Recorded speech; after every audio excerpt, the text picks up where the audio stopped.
Hello friends, welcome to easy recipes. आज मी तुम्हाला भरलेल्या मिरच्या दाखवणार आहे। साइड डिश म्हणून तुम्ही ह्या मिरच्या खाऊ शकता। या अशा कमी तिखट अशा मिरच्या मार्केटमध्ये अवेलेबल असतात, त्या तुम्ही घेऊ शकता। आता मी या मिरच्यांना काय केलेलं आहे, ह्यांना मी तुम्हाला दाखवते। मी याला सेंटर मधून एक अशी लॉंग कट मारलेला आहे आणि या आतमधल्या बिया काढून घ्यायच्या आहेत। त्या मी कशा काढल्या ते तुम्हाला दाखवते। चमच्याच्या हेल्पने तुम्ही अशा बिया काढून घेऊ शकता। म्हणजे या बिया जरा चांगल्या पण नसतात, हेल्थसाठी तिखट पण असतात आणि ज्याला स्टोनचा वगैरे प्रॉब्लेम असतो त्यांनी तर या बिया अवॉइडच करायला पाहिजे। सो अशा प्रकारे मी या बिया काढून घेतलेल्या आहेत आणि आधीच मी त्या सगळ्या कट करायच्या आधी मिरच्या मी ह्या धुवून घेतलेल्या आहेत छान। ते अशा काढल्यानंतर आता आपलं जे मधलं भरायचं साहित्य आहे ते म्हणजे हे मी खोबरं घेतलेलं आहे। हे 1 टीस्पून बेसन आहे, हळद आहे 1/2 टीस्पून आणि salt as per taste. So आता मी या मिरच्या कापून, आता ह्या मिरच्यांमध्ये आपल्याला काय करायचं आहे, थोडं थोडं आपल्याला मीठ भरायचं आहे चवीसाठी। अशा प्रकारे जास्तीचं नाही, थोडंसं।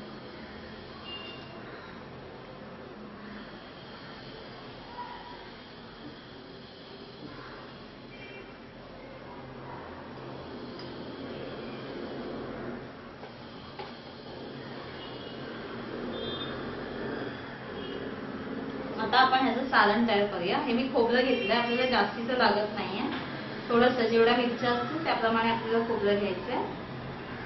ह्याच्यात मी हळद घालते, मी बेसन मिक्स करते। हे पण आपल्याला इतकं लागणार नाहीये, 1/2 टीस्पून टेबल स्पून घेतलं तरी चालेल।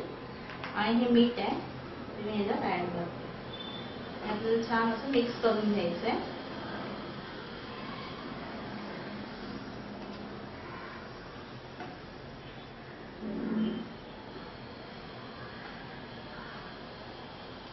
या झटपट अशा होणार आहेत आणि हे तुम्ही तुमच्या रोजच्या जेवणासोबत पण खाऊ शकता, कारण या पटकन होतात। या व्हायला जास्तीचा वेळ लागत नाही किंवा जास्त तुम्हाला इन्ग्रेडियंट्सची पण गरज नाहीये। जे घरी अवेलेबल असतं त्याने तुम्ही या मिरच्या करू शकता।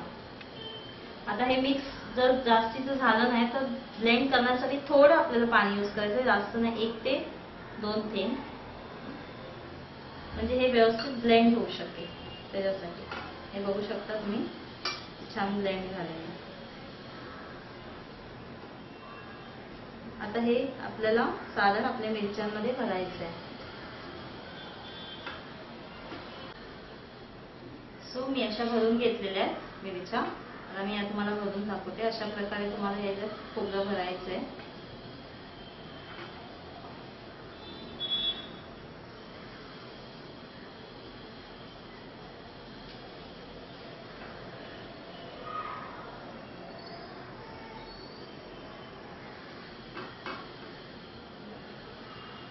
आणि आता हे अशा प्रकारे भरून झाल्यावर तुम्हाला हे तुमच्या फ्राय पॅन मध्ये किंवा तव्यावर शॅलो फ्राय करायचे आहेत 10 ते 15 मिनिटं आणि तुमच्या मिरच्या रेडी आहेत। आता आपण शॅलो फ्राय कशा करतात ते बघूया।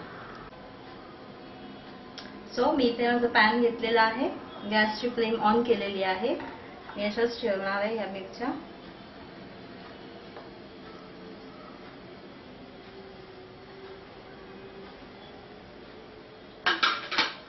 आणि मी साईडने तेल घालणार आहे।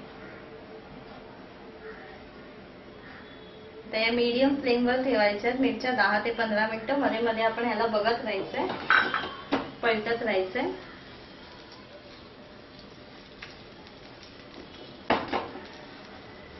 झाकण ठेवून द्यायचं ह्याच्यावर आणि याला बघत राहायचं।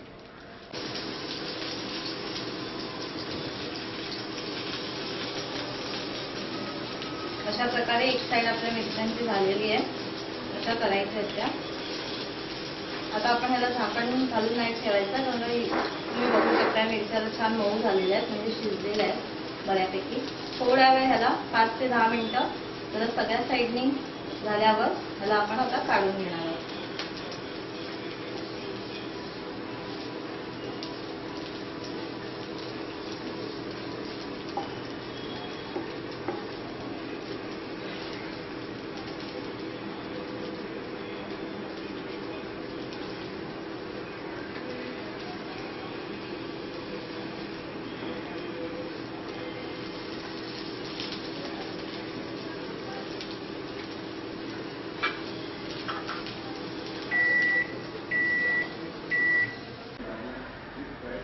सो अशा प्रकारे आपल्या भरलेल्या मिरच्या रेडी आहेत. तुम्हाला ह्याची फुल रेसिपी डिस्क्रिप्शन बॉक्समध्ये आणि माझ्या ब्लॉग्सवर मिळेल.